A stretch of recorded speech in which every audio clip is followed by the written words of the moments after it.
My name is Emily Bradford. And the moment the judge slammed that gavel, awarding me $220,000 in damages, I didn't look at my sister Vanessa. I looked at the CEO who once asked me to keep it quiet. Then I turned, slow and deliberate, walked right up to Vanessa's attorney, and handed him a silver flash drive. "Here's the rest of the vendor emails you missed in discovery," I said coolly, my voice steady. "Maybe next time, read the fine print." That was the last time Vanessa saw me as the quiet sister. But let's go back. Because if you've ever been betrayed by your own family in front of strangers, you'll feel every second of what happened next. Before we dive into this story of sabotage and survival, tell me where you're watching from in the comments.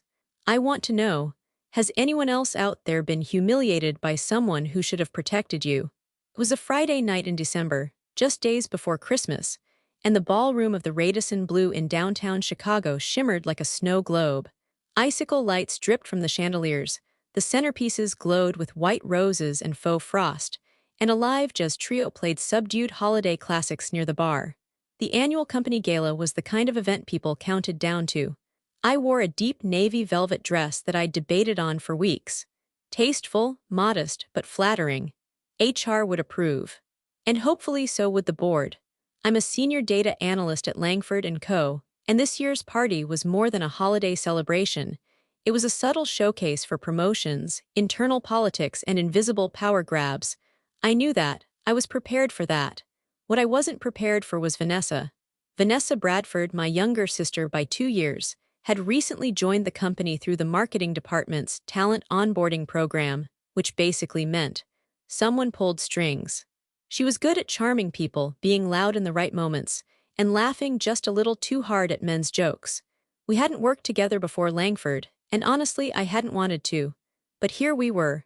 I was standing near the executive table, holding a flute of sparkling cider, my preference, chatting with 2 engineers about the company's upcoming data migration when the crowd quieted for a toast. "Everyone," boomed our CEO, Mr. Langford, raising his glass. "Let's give a cheer for making it through another profitable quarter," and Vanessa cut in loudly from the next table. "And let's also toast to my sister Emily," she shouted, gesturing dramatically. "But careful, don't give her anything with nuts, she's deathly allergic." A few scattered chuckles. Then she added with a bright, cruel smile and attention, "Emily's allergic to that too." Laughter, louder this time, and not just from lower-level staff. One of the junior execs snorted into his drink. Froze. My throat tightened, not from the allergy she mocked, but from the sudden exposure.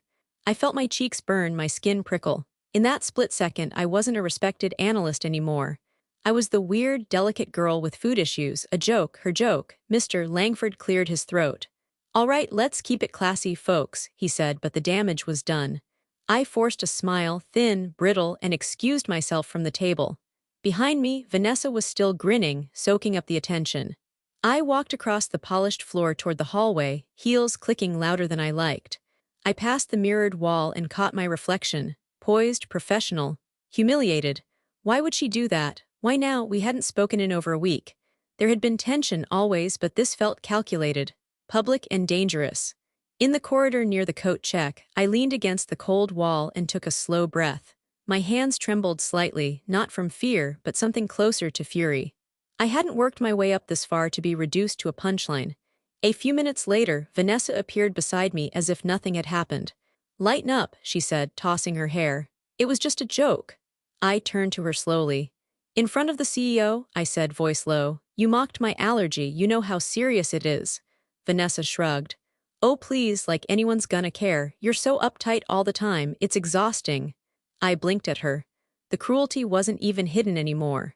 "You want people to laugh at me?" I asked. "I want people to notice you," she said.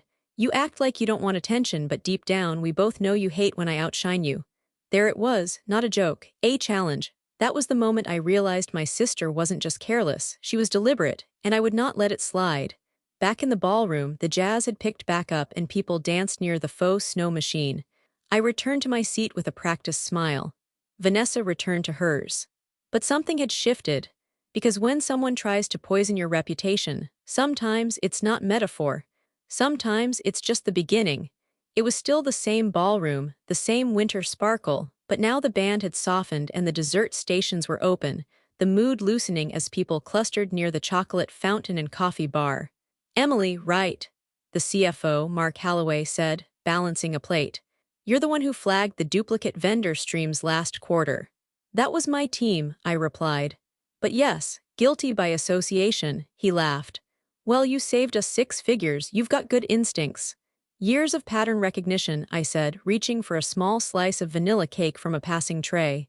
"And caffeine," Mark gestured to my plate. "Safe choice, I'm avoiding anything that looks like it came within 10 feet of that fountain." I smiled, relaxed for the first time that night. Took a bite. Then a voice slid in beside my ear, too close, too soft. "Oh. Emily," Vanessa whispered, syrupy and sweet. "Didn't you know that one has crushed almonds in the sponge?" I froze. "What?" I said. She tilted her head, eyes wide with mock concern. "Oh my God, I thought you knew. They mentioned it earlier, didn't they?" The room tilted. My tongue burned. My throat tightened like a fist closing. "No," I croaked. "No, they didn't," Mark frowned. "Emily, are you okay?" I swallowed or tried to. "I can't," my chest seized. Air scraped in, sharp and insufficient. "Someone call medical," Mark said sharply. "Now," Vanessa stepped back, hands raised. "I just remembered, that's all. I didn't think." I dropped the fork. It clattered too loudly. "I need my bag," I gasped. I've got it," someone said, but not fast enough. My vision tunneled, faces blurred. Panic rippled outward like a shockwave.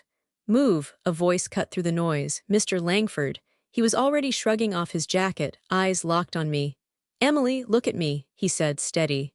"Can you breathe?" I shook my head. "Someone clear space," he ordered. "Now." Vanessa hovered a few feet away. "I didn't mean." "Step back," Mark snapped at her. Mr. Langford knelt, pulling an adrenaline pen from his pocket. "You're allergic to nuts," he said, not asking. I nodded barely. "This will help," he said. "Small pinch, count with me." 1, he pressed the pen. 2, 3. The sting barely registered. The burn in my throat did. "Ambulance is on the way," someone said. The room buzzed, phones out, whispers sharp. "Why wasn't this vetted?" someone asked. "I thought HR checked allergens," another voice said. I coughed, air finally pushing through, ragged but real. "Stay with me," Mr. Langford said quietly. "You're doing great." My eyes found Vanessa's. She wasn't panicking. She was watching. The sirens wailed outside, slicing through the music, through the laughter that had lived here minutes ago. As the paramedics lifted me onto the stretcher, the ballroom stood frozen, chandeliers glowing over a silence no decoration could cover. And as the doors swung shut, one thought burned clearer than the fear in my lungs. She knew. The beeping came first. Soft, rhythmic. A heartbeat I wasn't sure was mine. Then the sterile light, pale and relentless overhead. Cold sheets beneath me. The faint scent of antiseptic and plastic tubing. I blinked slowly. The ceiling above me wasn't the ballroom ceiling. No chandeliers. No holiday music. No chocolate fountain, just white, clinical white. My throat burned, dry as dust, but I was breathing. A soft knock at the door didn't wait for an answer before opening. "Miss Bradford," said a gentle voice. I turned my head, wincing. A middle-aged man in navy scrubs stepped in, holding a clipboard. His ID read Dr. Daniel Chen. "You're awake," he said with a kind smile. "That's a good start." I tried to sit up, but he raised a hand. "Easy. Let's just check your vitals first." He wrapped the cuff around my arm, his movements practiced. My voice cracked. "Where am I?" "Northwestern Memorial," he replied. "You were brought in via ambulance about 2 hours ago. You suffered an anaphylactic reaction. Do you remember what happened?" I nodded once. That tiny movement ignited the fury again, bubbling just beneath the surface. "The cake," the whisper, "Vanessa." "She told me after I ate it," I rasped.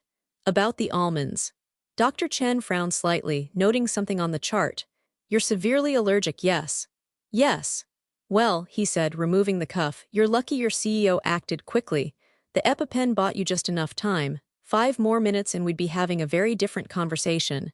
I looked away, throat tightening again, but for a different reason now. I should have died. Vanessa let me eat it. She waited to tell me. "Are you in pain?" Dr. Chen asked gently. "Just my throat, and my pride," I muttered. He chuckled softly. "That'll heal." Would it? Because something about this wasn't healing, it was hardening. "I'll get the nurse to bring you ice chips," he said, stepping toward the door. "Your vitals look stable now, but we'd like to keep you overnight for observation." "Okay," he paused at the door. "Do you want us to notify anyone, family, friends?" I hesitated. Vanessa was technically family. Just work, I said finally. Langford and Co. They'll want to know I'm okay. He nodded and left. The silence that followed was heavier than the one in the ballroom. It wasn't shocked silence, it was the kind you get when you know something's broken and no one else can see the cracks. I turned my head slowly toward the window. Snowflakes drifted lazily outside, illuminated by the streetlights. She waited until I swallowed. It played over and over again in my mind. Not a prank, not an accident, it was a setup, and the worst part, she'd done it smiling. I thought back to our childhood. Vanessa used to borrow my clothes without asking, ruin my makeup, steal my Halloween candy, all petty, all forgivable. I thought those things were just sibling nonsense. But this was different. She had put my life at risk, in front of witnesses, then pretended to care. There was something calculated in it, something vicious beneath the surface. And I'd seen it now clear as the IV drip beside my bed. The door opened again. A young nurse brought in a plastic cup of ice chips and a pitcher of water. Your CEO called, she said gently. He asked us to tell you he stayed at the hospital until you were stable. Said you saved his company's budget this year, he owed you one. I smiled faintly. Tell him I appreciate that. Want me to turn the lights down? Yes, please. She dimmed the overhead lights until only the glow of the monitor and the window remained. I'll be right down the hall if you need anything. Thank you, I said, my voice still raw. When she left, I slowly reached for the cup and let a single chip melt on my tongue. It soothed the scratchy burn, but nothing could soothe what I was feeling inside. This wasn't over. She didn't just embarrass me. She didn't just cross a line. She tried to erase me. And now I was going to find out why. Monday morning hit different. Not just because my throat was still tender or because I had to wear a scarf to hide the faded redness that curled along my neck.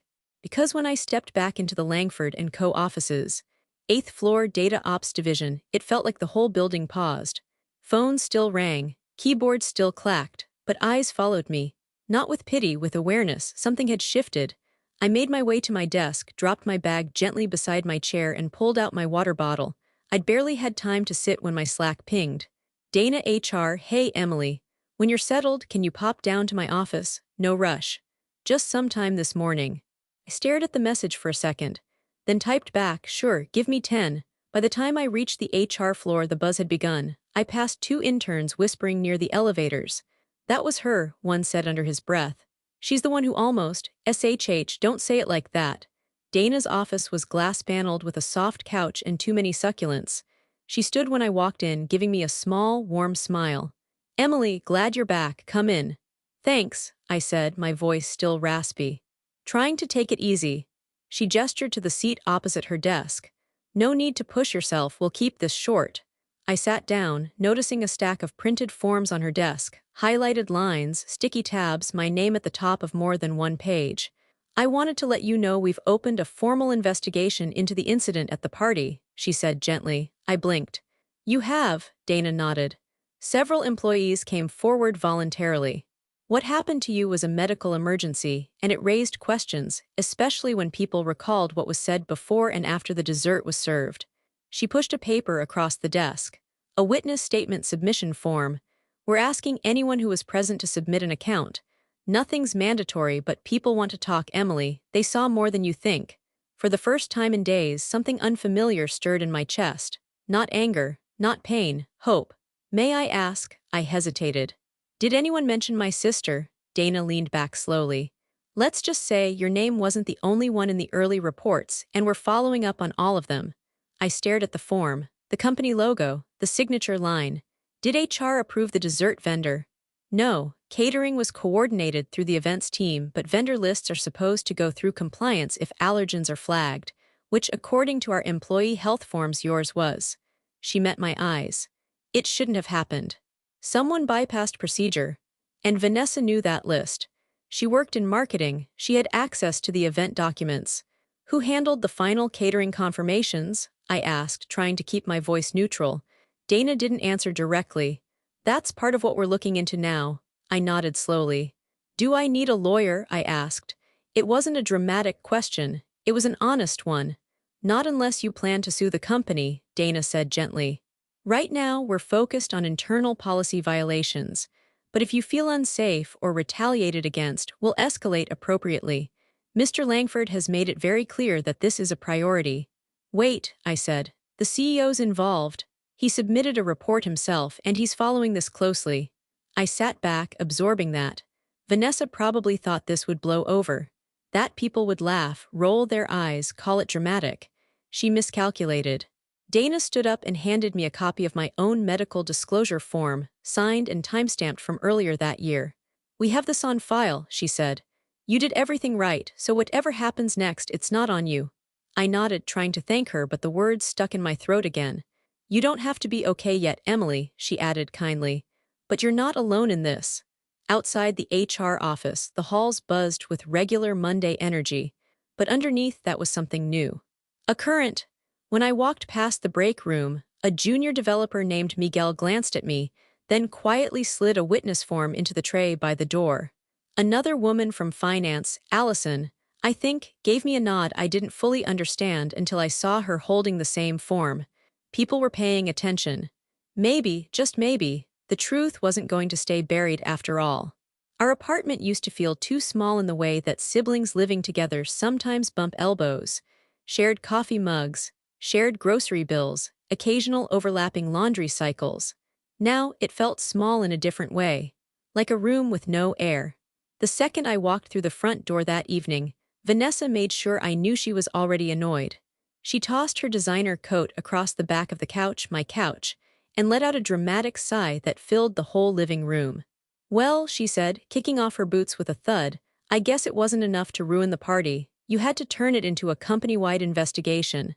I didn't answer. I set my keys on the counter, slipped off my shoes, and walked past her into the kitchen.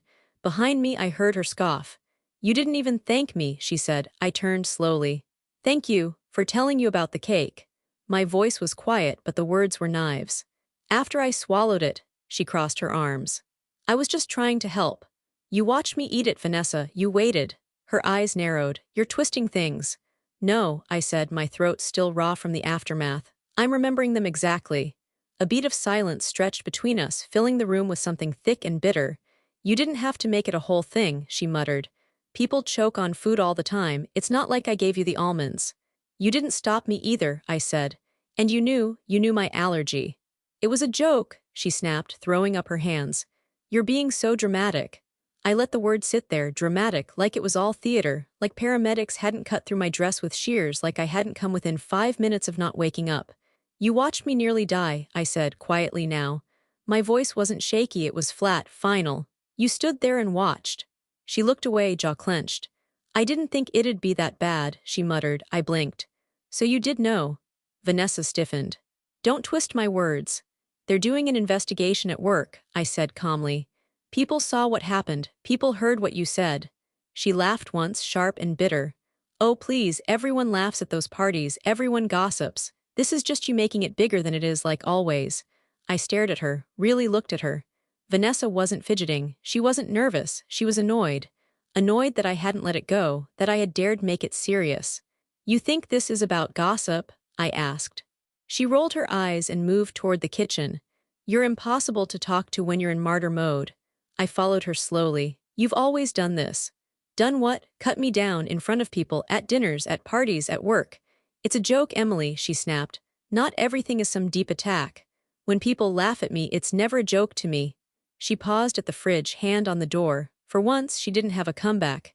I used to think you were just careless, I said, quieter now. But after Friday, I think maybe you enjoy it. Vanessa turned slowly, and for one brief second something flickered across her face. Not guilt, annoyance, and maybe underneath recognition, like she knew exactly what she'd done. I'm going to bed, she said flatly, grabbing a water bottle. She brushed past me without looking. And just like that, the air in the room returned to silence. Not the kind that begged for peace. The kind that warned, something is breaking. By Thursday afternoon, the office air had turned electric. Not loud, never that, but charged. Like everyone knew a storm was moving through the halls and no one wanted to be the first one struck by lightning. At my desk, I was sorting through backlog reports, doing my best to concentrate on the data in front of me. My inbox was quiet, the way it always is when people don't know what to say to you anymore. Not a single person from Vanessa's department had reached out. Not one. My Slack pinged. Dana HR, can you swing by my office in 10? There's something we need to go over privately. I stared at the message. 10 minutes later, I was sitting across from Dana again, her blinds half closed this time, her expression unreadable. There's been a development, she said, folding her hands over a manila folder. I sat up straighter. The IT department was asked to assist with the investigation, she continued. As part of that, they reviewed access logs from the corporate network, standard protocol when something involves employee behavior and internal tools. She slid the folder across the desk toward me but didn't open it. They uncovered several search queries from your sister's workstation. My stomach dropped. I didn't speak. I just waited. Dana's voice was soft but unwavering. The searches were conducted during work hours, logged under her credentials. Phrases included, how much nut causes allergic reaction, symptoms of mild vs severe anaphylaxis, and nut allergy cake ingredients. I blinked, not breathed in, not accidental contact, ingested, ingredients, severity. The room tilted ever so slightly. She planned it, I said, more to myself than to Dana. Dana's jaw tensed, but she didn't argue. There is a formal documentation process we're following, she said, calm and careful. But based on what it uncovered, and the witness statements already on file, we've placed Vanessa Bradford on paid suspension pending the outcome of the investigation. Paid. That word clanged in my chest like a bad note. She was still getting paid, still protected. But something in Dana's tone shifted then, her professionalism slipping just an inch. I know how that sounds, she said. But trust me when I say this is only temporary. And Emily, she looked at me, steady and sincere. We're getting close. I stared at the manila folder.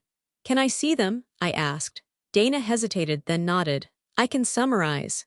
She flipped the folder open, carefully turning a few printed screenshots toward me.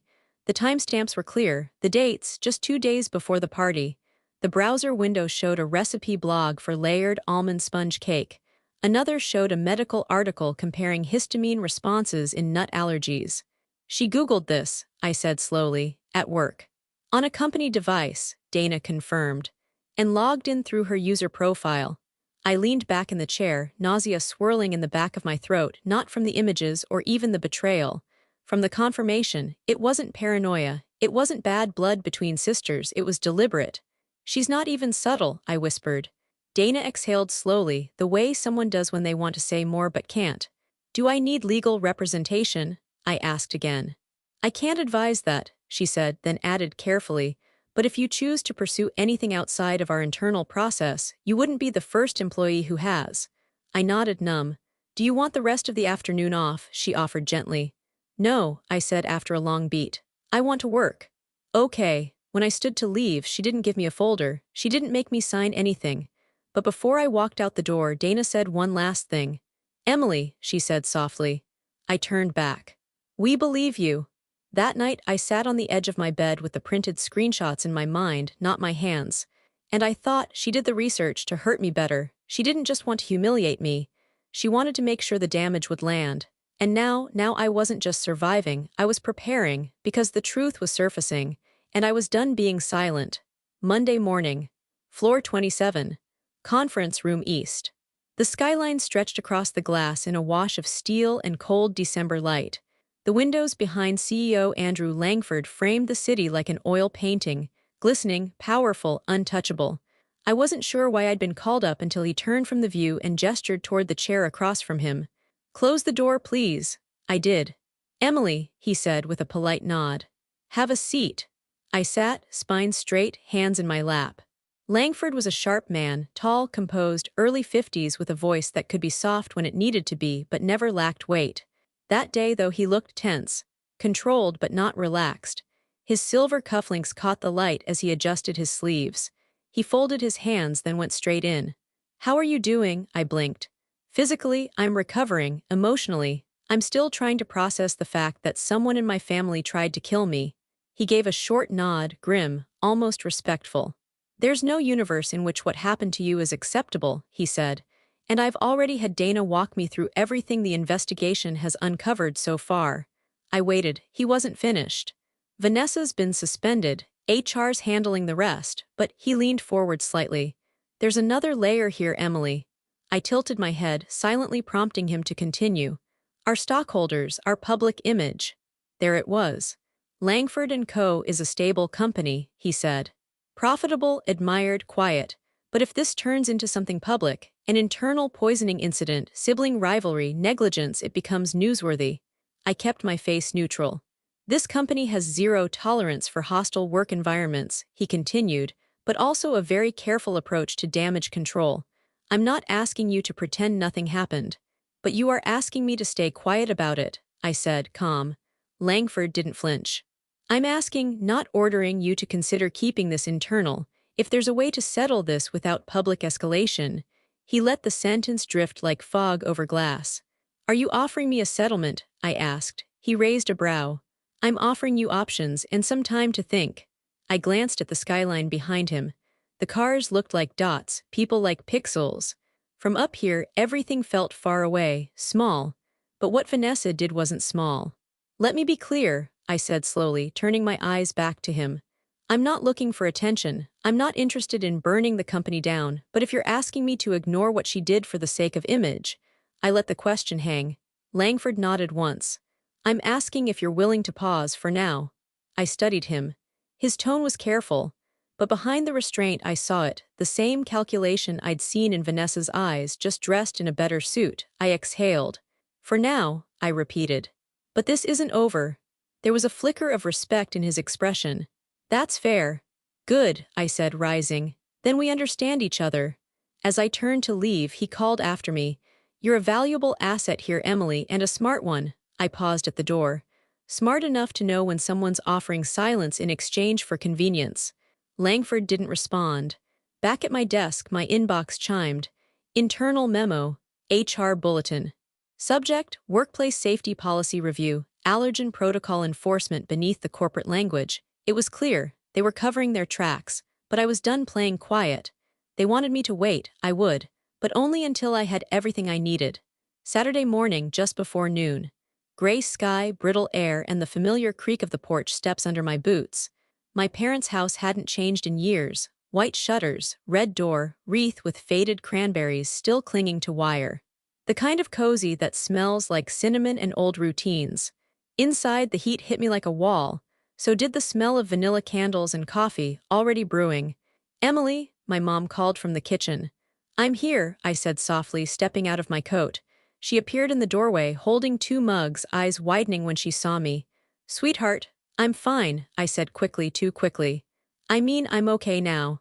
Sit, she said, not giving me a chance to resist. Please.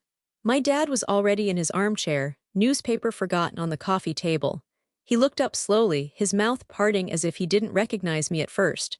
I sat on the couch, hands wrapped around the mug she gave me. Chamomile, always her first line of defense against anything going wrong. We heard there was something at your office party, my mom said gently. Vanessa didn't give us many details. That tracked. She told us you had a reaction, Dad added.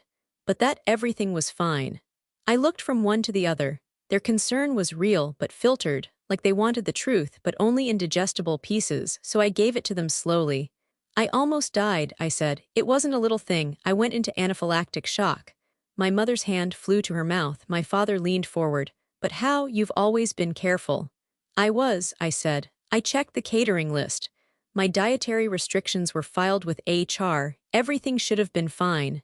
They didn't speak. So I continued. But someone, Vanessa, she told me after I ate a piece of cake that it had almonds in it. My mom stared at me like I was speaking a foreign language.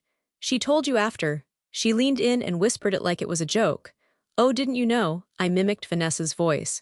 My dad's face drained of color. Emily, my mom began, voice breaking. There's more, I said. I couldn't stop now. It found search history on her work computer. She'd looked up how much nut it takes to cause a reaction.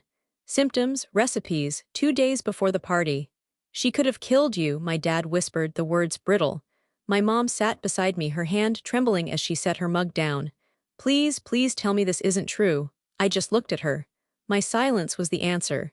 She covered her face with both hands and began to cry quietly. Not dramatic sobs, just a slow unraveling. I knew she was jealous, she said through tears. But I thought it was just sisters bickering. I didn't know it had become this. Dad stood, pacing now. This can't be real, she's our daughter too.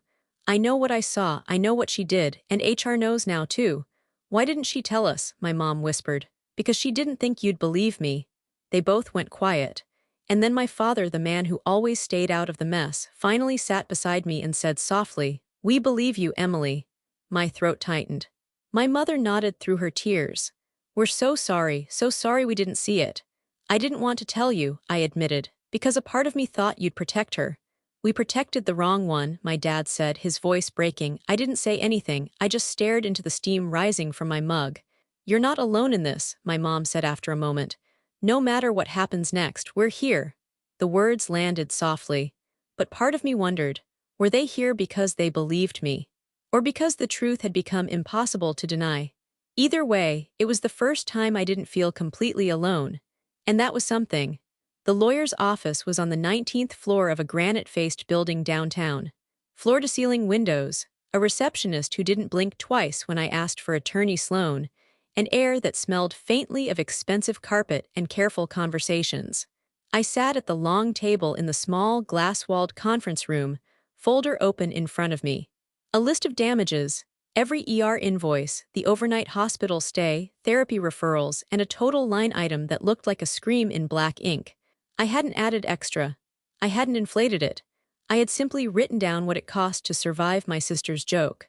Sloane sat beside me, tapping a pen lightly against her notepad. She was efficient, composed, and had a gift for never raising her voice while making it perfectly clear when something was non-negotiable. Vanessa arrived 13 minutes late. She wore a leather jacket, red lipstick, and an expression that belonged more in a brunch line than a legal setting. She didn't say hello. She dropped her purse loudly on the chair beside her, slid into the seat opposite me and glanced at the papers. Then she picked them up, flipped through them like they were junk mail and flung them back across the table. "You're seriously suing your own sister?" she asked, arms folded. I didn't flinch. "I'm holding someone accountable." Her mouth twisted. "This is a joke, right? Therapy, punitive damages. You think I'm paying you because you choked on cake. You didn't just give me cake," I said evenly. "You researched how much it would take to hurt me. You bypassed the allergy list. You stood there and watched." Sloane slid a second copy of the documents toward Vanessa's side of the table, calmly, methodically. "You don't have to agree right now," she said, "but this is a formal demand for settlement. If we don't receive a response by the end of next week, we'll proceed with filing the case." Vanessa gave a dry laugh and leaned back in her chair. "You're unbelievable," she muttered. "You always were the overachiever, and now what you're trying to ruin me." I held her gaze. "You almost killed me." Silence, just the hum of the vents and the ticking of Sloane's pen. "You know," Vanessa finally said, voice flat, "you don't get to play victim and executioner." I leaned in slightly, voice low but unshaken. "I'm not playing anything, Vanessa. I'm done pretending this was harmless."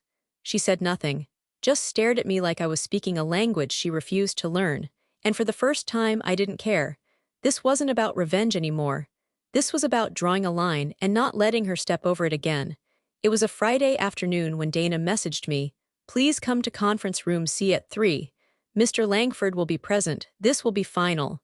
Final. The word echoed through me, sharp and slow like a bell before a verdict. I arrived 10 minutes early and stood by the glass door, watching the clouds pass behind the skyline. The city outside moved with cold indifference.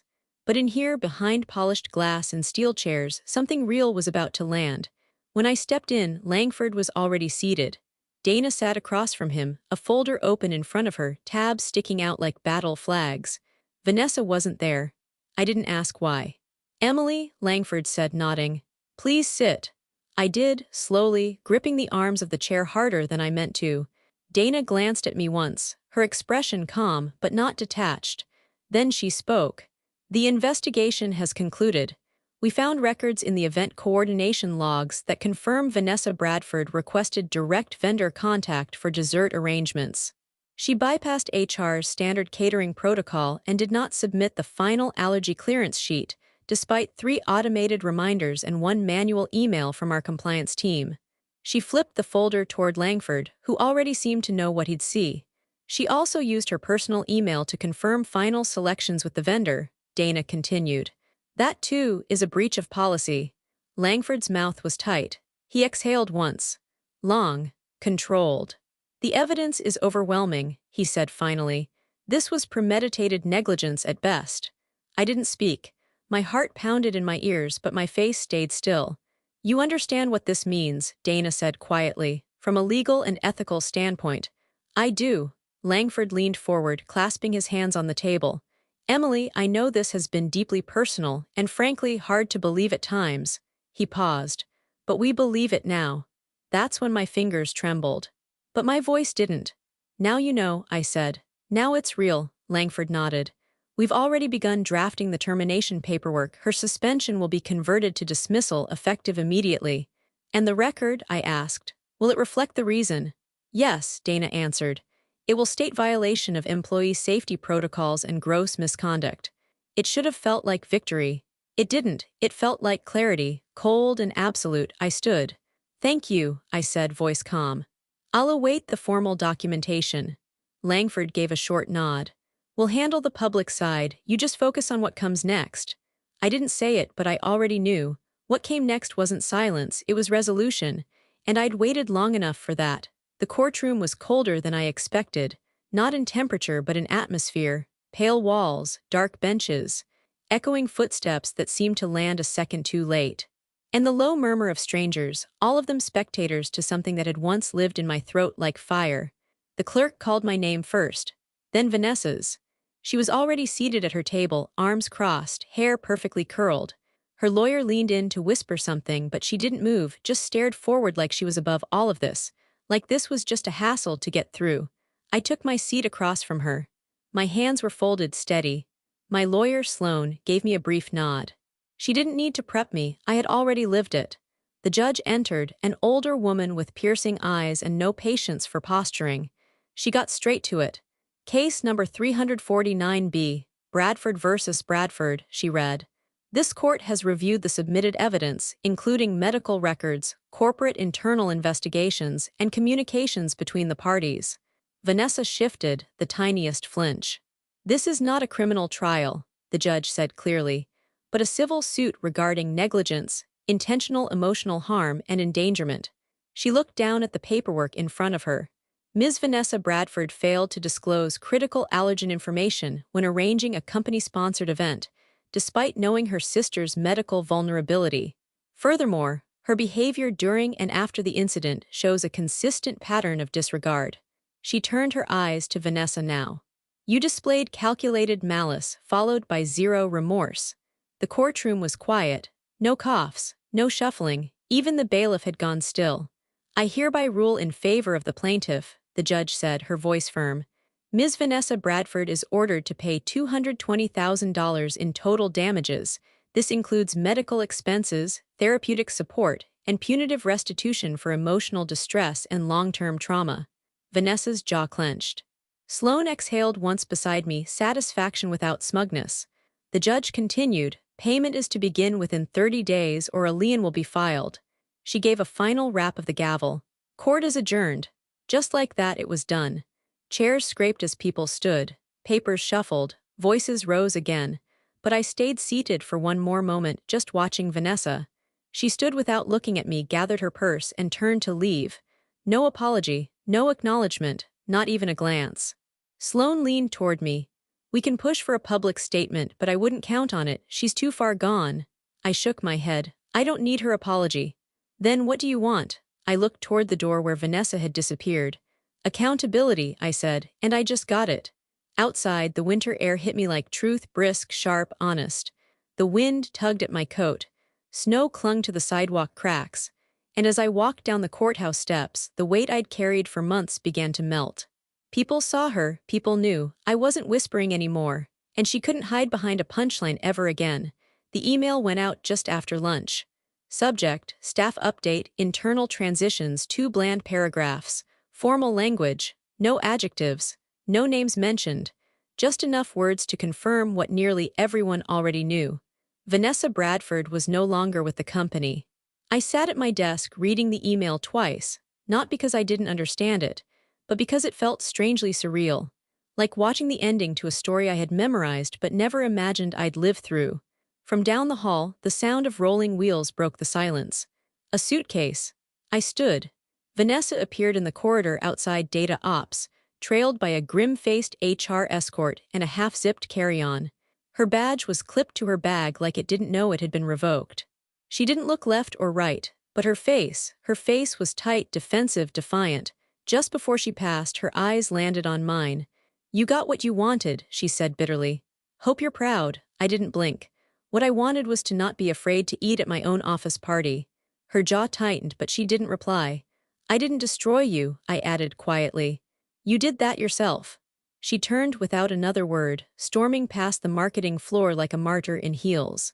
I watched until the elevator doors swallowed her whole. Dana appeared beside me, a silent witness to the exit. "You okay?" she asked. I nodded. "Yeah, I think I am." That afternoon, I was called into Langford's office. He didn't waste time. "We've reviewed your work from the past year," he said. "Your team's numbers, your leadership during the audit, your integrity during everything." I kept my expression measured, but my pulse ticked up. "We'd like to offer you the head of data operations role," he finished. "Officially, with compensation adjustments and full project autonomy." I sat for a moment before replying. "I'll accept," I said. "Thank you." Langford nodded, then leaned back. "You know, a lot of people wouldn't have handled this with the restraint you showed." I raised a brow, smiling just a little. "That wasn't restraint. That was survival." He chuckled, but there was respect behind it. "I didn't want revenge," I added, voice quieter now. "I wanted safety and truth, that's all." He looked at me for a long beat, then said, "Well, you gave this company both." Back at my desk, the floor felt lighter, not literally but energetically. People weren't tiptoeing anymore. I heard laughter near the espresso machine. Someone was humming while updating a whiteboard. The shadow Vanessa had cast, constant, sharp, waiting to pounce, was gone. An intern passed my desk and stopped. "Hey, Congrats," she said awkwardly, pointing at the internal bulletin with the promotion announcement. "Thank you," I replied, offering a smile. "Now let's just make sure no one dies at the next office party, okay?" She laughed genuinely. "Deal." I turned back to my monitor, the soft hum of workplace noise all around me. No tension, no eggshells, just space to breathe. And I was finally breathing easy. 1 year later, almost to the day, the company held its annual winter gala in the same downtown hotel ballroom, now redecorated in silver and navy instead of white and gold. The chandeliers still sparkled. The music still floated through the air like snowflakes. But I didn't feel like a background character in someone else's celebration this time. I stood near the front, dressed in navy silk, my new nameplate already resting on the head table. Emily Bradford, Director, Data Operations and Policy Innovation, a title I hadn't chased, but one I had earned. "Ladies and gentlemen," said the MC over the mic, "tonight, we honor not just performance but progress." My chest tightened just slightly. Last year, an incident reminded us all how quickly oversight can become danger, and how courage can create real change. Please join me in recognizing the leader behind Langford & Co.'s new safety and accountability protocols, someone who turned personal crisis into a blueprint for protection. Applause broke out. Not politely, not stiffly, but loud and genuine. I stepped forward. The glass plaque felt cool in my hand. The lights above didn't feel harsh this time. As I smiled at the audience, I caught sight of the intern from Data Ops. Her name was Marnie, watching me with wide eyes from near the back. Later, near the dessert station, she approached, balancing a plate of fruit and cautious curiosity. "Can I ask you something?" she said shyly. "Of course," she shifted on her heels. "Was it hard, standing up to your own sister like that?" I didn't answer immediately. I watched the servers roll out a nut-free cake, clearly labeled and triple-checked. Then I turned to her and said, "It was harder not to." She smiled just a little, but it looked like the kind of smile someone wears when they've decided to be braver someday. I walked back to my table, the plaque in my hand catching the soft blue light. Around me, people talked, laughed, celebrated. No whispers this time. Because injustice used to whisper through my life, disguised as sarcasm, as sibling rivalry, as things I should have brushed off. But now I speak louder. And I don't apologize for being heard.